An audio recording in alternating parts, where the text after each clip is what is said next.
Қайырлы күн баршаңызға. Бүгін сіздермен 5 минутта тез дайындалатын хрустящий баклажан дайындайтын боламыз. Видеоның соңына дейін қараңыздар және де арнама тіркелуді ұмытпаңыздар.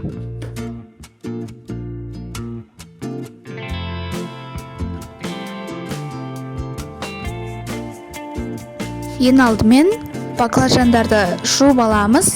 Баклажандардың қабығын ашмаймыз. Бұл жерде баклажандарды ірілеп, көбейтіп тураймыз.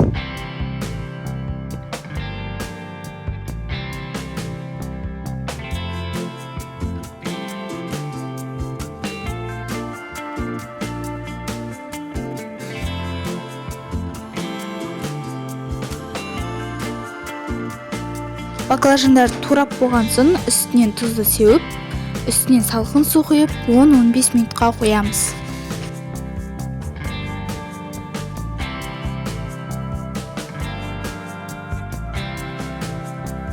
Одан кейін суын сорғытып аламыз. Енді бізге картофельнен крахмал немесе жүгері крахмалы керек болады.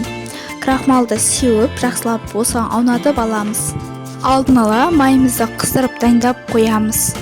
Қызып тұрған майға салып баклажандарымызды қыздартып қуырып аламыз. Баклажанды қуыратын кезде іші шыңғылдау, ыдысқа қуырғандарыңыз жақсы. Мінекей жақсылап тұрып қуырып аламыз.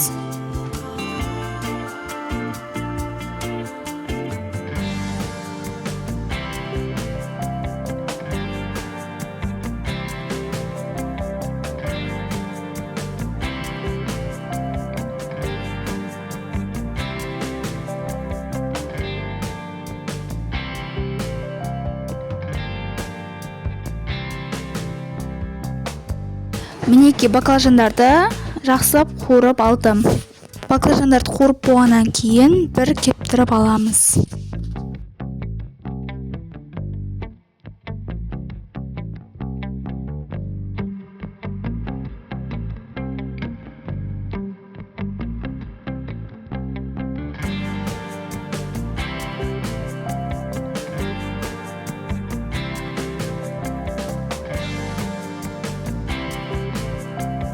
Оған дейін пияз бен помидорды жуып турап аламыз.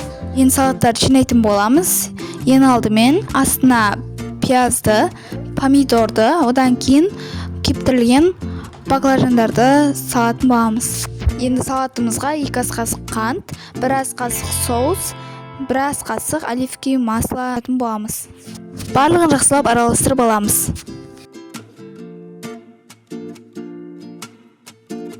Мінекей салатымыз дайын.